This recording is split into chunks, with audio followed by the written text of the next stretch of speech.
अस्सलाम वालेकुम नाजरीन, कैसे हैं आप सब। उम्मीद है अच्छे होंगे। आपके फैसले और इरादे की तारीफ तो कर दी है, लेकिन आपको खतरों से खबरदार नहीं किया।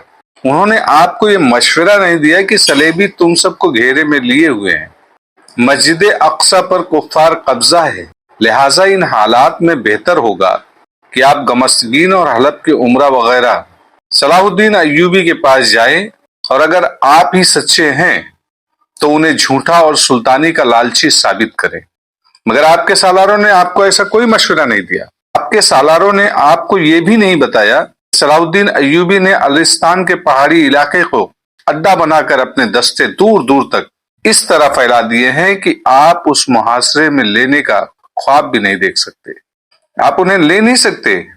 आप उनके छापामारों से अच्छी तरह वाकिफ हैं, लेकिन आपके सालारों ने आपकी आंखों पर पट्टी बांधकर ये पहलू आपकी नजरों से ओझल कर दिया है कि अय्यूबी के जासूस और छापामार आपके सीने से राज निकाल कर ले जा सकते हैं और आपके हरम की लड़कियों को उठा ले जा सकते हैं, जिन्हें आप अपने फायदे के लिए, मुफाद के लिए, जीनत बनाने के लिए लाकर रखे हैं। आपकी फौज यहां से कूच करेगी तो सलाहुद्दीन अय्यूबी को आपकी फौज की रफ्तार, तादाद और कूच की सिमत का इल्म हो जाएगा। ताने मुअस्सुल एक सालार ने गुस्से में आकर कहा, क्या हम अपनी तौहीन बर्दाश्त कर रहे हैं? मस्जिद में दिन रात बैठकर अल्लाह अल्लाह का विर्द करने वाला हमारा उस्ताद बनने की जिसारत कर रहा है। यह आपके फैसले की मुखालफत करके ये जाहिर करना चाहता है कि हम गलत हैं। यह आपकी तौहीन कर रहा है। सैफुद्दीन ने कहा, मुझे सुन लेने दो। मैं मोहतरम खतीब को अभी तक एहतराम की निगाहों से देख रहा हूँ।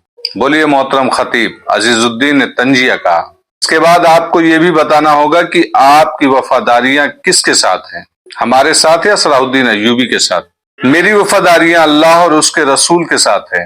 खतीब ने अजीजुद्दीन से कहा, मैं आपकी तारीफ इतने से करूंगा कि आपने अपने भाई को दो चार बातें तो हकीकत के रंग में बताई हैं, बाकी आपने भी दिमाग और आंखें बंद करके बात की है। अमादुद्दीन भी तो आपका भाई है। कभी सोचा आपने कि वो सलाहुद्दीन अय्यूबी का दोस्त क्यों है और आपकी हिमायत के लिए क्यों नहीं आता? अजीजुद्दीन ने कहा, आप हमारे खानदानी मामलात में दखल न दें। आप दरअसल हम पर यह साबित करना चाहते हैं कि सुल्तान सलाहुद्दीन अय्यूबी खुदा का भेजा हुआ पैगंबर है और हम सबको उसके आगे सिजदे करने चाहिए। आपको सिर्फ ये कहा गया था कि कुरान से फाल निकाल कर बताएं कि हमारी ये मुहिम कामयाब रहेगी या नाकाम। खतीब ने आवाज में जोश पैदा करते हुए कहा, कुरान अपना हुक्म सादिर कर चुका है। अब मैं आपके सामने हकीकत पूरी तरह बेनकाब करता हूँ। सलाहुद्दीन अय्यूबी खुदा का भेजा हुआ पैगंबर नहीं, वो एक तूफान है, एक सैलाब है जो कुफ्र को घास की सूखी हुई पत्तियों की तरह बहा ले जाने के लिए दमश्क से उठा है। अब सब दरख्त से टूटकर गिरी हुई टहनियां हैं। आपके पत्ते मुरझा रहे हैं तो झड़कर इस तूफान के साथ गायब हो जाएंगे। सुल्तान सलाहुद्दीन अय्यूबी ने आप पर चढ़ाई नहीं की, आप उसके रास्ते में आ गए हैं। आपका हश्र वही होगा जो सैलाब के रास्ते में आने वालों का होता है। सैफुद्दीन ने गरज कर कहा, खतीब मेरे दिल से अपना एहतराम न निकालो। सैफुद्दीन तुम, खतीब ने बारुआब आवाज में कहा, तुम जमीन के इस जरा से खत्ते के बादशाह हो, डरो उसकी जात से जो दोनों जहान का बादशाह है। मेरा एहतराम न करो, मेरे मुंह पर थूक दो, मगर अपने रसूल सल्लल्लाहु अलैहि वसल्लम के रास्ते से ना हटो। तुम पर बादशाही का नशा तारी है। इन बेवकार सालारों ने और तुम्हारी हुकूमत ने, ओहदेदारों ने तुम्हें खुश रखने के लिए तुम्हें बादशाह बना डाला है। तुम नहीं समझते कि ये महज खुशामदी है, चटुकारिता है और सिर्फ आपको रंगीन बातों से उलझा कर रखे हुए हैं, और तुम बादशाह नहीं हो। तुम नहीं जानते कि ये बेवकार खुशामदी तुम्हारे दुश्मन हैं, अपनी कौम के और अपने मुल्क के दुश्मन हैं। तुम पर जवाल आएगा तो ये तुम्हें पहचानने से भी इनकार कर देंगे और उसके पापोश चाटेंगे जो तुम्हारी गद्दी पर बैठेगा। मुझे गुस्से से ना देखो सैफुद्दीन, अपने घर दोजख में ना बनाओ। तारीख से इबरत हासिल करो। इन गुलामों की जहनियत वालों ने एक से एक जाबिर बादशाह को गदा किया है, भिखारी बना दिया है। तारीख बताती है कि ये होता आया है और होता रहेगा। अफसोस इस पर है कि रसूल मकबूल की उम्मत भी इस तबाही के रास्ते पर चल पड़ी है। तेरे जैसे बादशाह امت رسول اللہ کو تاریخ کی نظروں سے اوجھل کر کے ہی دم لیں گے۔ سیف الدین غصے سے کانپتی ہوئی آواز میں گرجا، لے جاؤ اسے یہاں سے، اسے وہاں بند کر دو جہاں سے اس کی آواز میری کانوں تک نہ پہنچ سکے۔ ایک سالار کے پکارنے پر 2 باڈی گارڈز اندر آئے، انہیں حکم دیا گیا کہ خطیب کو قید خانے میں لے جائیں۔ اسے جب دونوں بازوؤں سے پکڑ کر لے جا رہے تھے تو سیف الدین کو اس کی آوازیں سنائی دیتی رہی، بادشاہی کا لالچ مذہب سے بیگانہ کرتا ہے، خوشامد پسند حکمران ملک اور قوم کو بیچ کھاتے ہیں، کافر کی دوستی دشمنی سے زیادہ خطرناک ہے، فلسطین ہمارا ہے، فلسطین ہمارا ہے، فلسطین میرے رسول کا ہے، فلسطین تمام مسلمانوں کا ہے۔ تمہیں کافر اس لیے آپس میں لڑا رہے ہیں کہ فلسطین پر اس کا قبضہ رہے، آپس میں لڑتے رہو گے تو قبلہ اول تم پر لعنت بھیجتا رہے گا۔ اور آج کے دور میں آپ دیکھ رہے ہیں تمام مسلمان ملک فلسطین پر ظلم ہو رہا ہے، آج سے نہیں صدیوں سے ہو رہا ہے، مسلمان مارے جا رہے ہیں، بچے مارے جا رہے ہیں، لیکن کوئی بولنے والا نہیں ہے، کیونکہ ایمان کی حرارت ختم ہو چکی ہے اور آج وہ دور نہیں کہ لوگ جا کر کے لڑے، آج تو ملک گیری ہو چکی ہے۔ خطیب المخدوم کو گھسیٹ کر لے جا رہے تھے اور وہ بلند آواز سے بولتا جا رہا تھا۔ بہت سے فوجی باہر نکل آئے اور آن کی آن میں یہ خبر تمام تر موصل میں پھیل گئی، خطیب المخدوم پاگل ہو گیا ہے، خطیب کو قید خانے میں بند کر دیا گیا ہے۔ یہ آوازیں شہر میں گھومتی پھرتی خطیب کے گھر کے دروازے میں داخل ہو گئی۔